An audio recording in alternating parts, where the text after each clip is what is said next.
今天这个酒店值得做一下开箱介绍。花舞姬，花季，这是一进来的玄关，换鞋的地方。它这个酒店换鞋是在自己的房间，不是在酒店口。然后这个鞋柜里面准备了各式各样的拖鞋，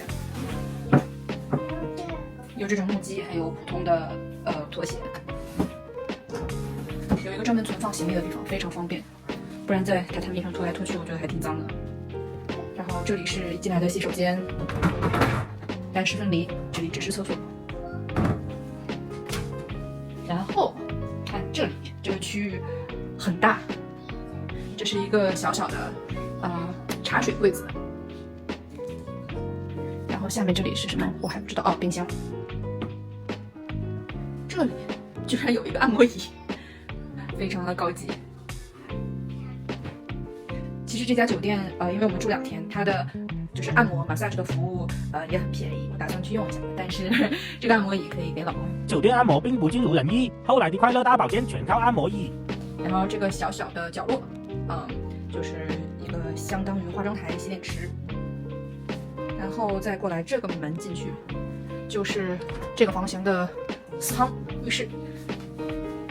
然后这里也是有一个分隔区，就是让你可以在这里换鞋、擦干、换衣服。就是打开就是热气腾腾的私汤，噔噔噔噔。哇，这个看起来太爽了！我来之前看 review 说这个私汤也就不到1米，我觉得这还有点夸张吧。这个肯定有1米了，而且这个私汤在我们这一次住的几家酒店里面其实不算小了。我们之前在下里那个私汤才真的小，这个完全可以洗家门，一家4口人。它的水一直跑出来的。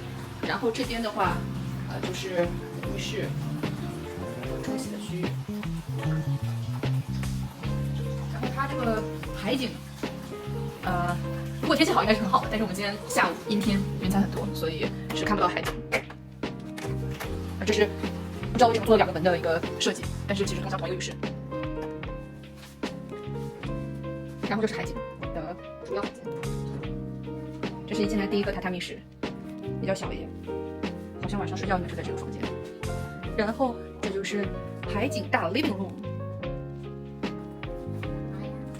我在介绍这个房间，给我们自己，给未来的我们自己。这个问题问得非常好。还没有问完，等一下。这个前面就是伊豆地区最热门的一个酒店望水，它真的是 on the water by the water。然后像我们住的这个酒店的位置稍微高一些，我觉得这个海景也很棒啊，就是前面有这么一点公路和别人的房顶，其实完全不影响。如果天气好的话，这个是应该是非常壮阔的一个景色。现在的话也很漂亮，但是你就是能感觉出来，水会有一点乌突突黄黄的感觉。我是很想看看这个蓝色大海的，而且我其实特别期待的另一个景观是晚上的夜景，就是如果能在这个海上看到月亮的话，应该会很漂亮。但是今天这个样子看起来应该是没有月亮了，不知道明天能不能看到，期待。